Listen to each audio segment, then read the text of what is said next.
I had an offense coordinator, I won't even mention his name, at Pitt. He spent 8 months with me, left, okay, to go take one of those big jobs for $1.2 million. And I said, I don't think you want to go, okay? He's like, well, it's a lot of money. I'm like, and I got him a lot of money. I got him $1 million at our place. So it was like, maybe he went for 1.5, I got him $1 million, which is just crazy. Like, are you shitting me? You know, like, really? I don't even think he was worth $1 million. But, I mean, he wasn't even that good. But, yeah, he's a good friend. I was like, listen, you're stupid to go. There is a lot wrong with that video, and if you're Pat Narduzzi, you should be embarrassed to have it surface. It was last year at a coach's clinic, and the fact that he pretty much threw Matt Canada under the bus without calling him by his name, even though, Chris Muller, he had the best offensive season as an offensive coordinator that Pitt maybe has ever had. And for him to do that way, and then the other thing that contradicted his whole argument is he went out and fought for $1 million for Matt Canada, which tells you, I think, how important he was to that offense. Your thoughts about that video? I mean, do we have just the rest of the show to devote to this? Because I could talk for 20 minutes about it. I'll try to lay it out as quickly as I can. One, I think it's very interesting that this video got out. That tells me something in the first place here, that somebody taped it and that somebody wanted it to leak out. That's not a good look for Pat Narduzzi. That means he's made some enemies. Two, this is just Pat Narduzzi, I think, a pretty towering inferiority complex on display. We see it in the way he has handled the Penn State game in the past. You know what he's really mad about? Matt Canada left to take, I believe it was $1.5 million, so that's not chump change, $500,000 more. He left to take the same job at a much bigger, more prestigious program. If he takes a head coaching job at a group of, 5 schools somewhere, or like a Rutgers, right, that Pat Narduzzi would perceive as a step down, I don't think he looks at it this way. And if he wasn't worth $1 million, by the way, then what was Pat Narduzzi, the defensive mastermind, worth that year? $5? Matt Canada's offense averaged 41 points a game after the team the previous season had averaged 25. What did they give up per game? 36. Who was doing the heavy lifting there? It wasn't Pat Narduzzi. No, and that's a good point, which made it, again, very embarrassing, I would think, if you're Narduzzi, to even say that kind of stuff. No need to do it. There's a way to go about discussing it without doing it the way he did. Call us with your thoughts. Let's go out to the lines. We got Butler representing tonight. We got JL and Butler. What's up, JL? Hello? Yes, you're on the air. Go ahead. Yes. Hey, I would love to see the Steelers pick up Leonard Fournette. I mean, because if the Steelers could sign him for a 2-year contract to see how he does, I think he would help Steelers out immensely. Because James Conner, I don't think James Conner is going to cut it for the Steelers. I mean, I know he's a Pittsburgh guy, but I would rather see the Steelers have competition between Leonard Fournette and James Conner and see what one does better. I mean, and I honestly believe that well, JL, to your point, better. A lot of times it's good to have a couple of, but they believe they have a complement to James Conner in Benny Snell. When you look around the NFL, like in Denver, they signed Melvin Gordon, even though they had Phillip Lindsay. In Cleveland, they have Chubb. They brought in Hunt to go along with him. It's never a bad thing to have a lot of options there, Chris, because over the course of a season, you're going to see a lot of injuries. And I would imagine in this season, you're going to see even more than normal. Yeah, I mean, there's also what Andrew Filipponi, my co-host, said today on the air. Mike Tomlin is a one running back guy. He loves to take one back, run them till the wheels fall off. Well, Leonard Fournette, by and large, with one glaring exception in 2018, has proven he can shoulder that kind of burden. James Conner, quite frankly, has not. And I know there's a lot of warm feelings, and understandably so, towards Conner in this town for dozens of reasons. The fact remains, one guy is clearly the more productive back here, and it's Leonard Fournette.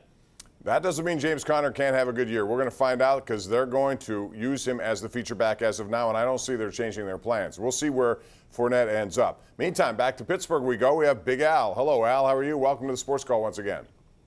Hey, guys. How you doing? Good. Before I make my point, Group of 5 schools have the best record in all the major bowls come New Year's Day, just before you take a shot at them. But before I make my point here, Mr. Muller, today was the trade deadline.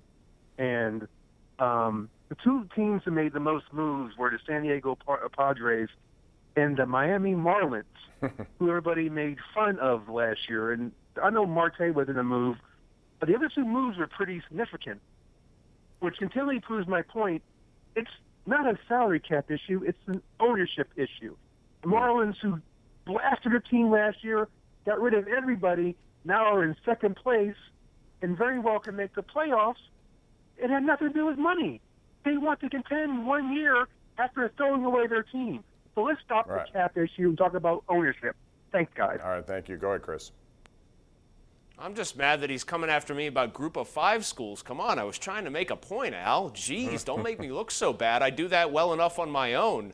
I give the Marlins complete credit for what they did, and I think they are a poorly run, poorly owned franchise too, but they saw a chance to try to improve themselves in a ridiculous, odd, short 60-game sprint where they were unexpectedly in contention, and they took it. And guess what? Would it surprise anybody if the Marlins somehow stayed in this thing to the very bitter end, got into the playoffs, and won their 3rd World Series since 1997? It wouldn't shock me. Stranger things have happened.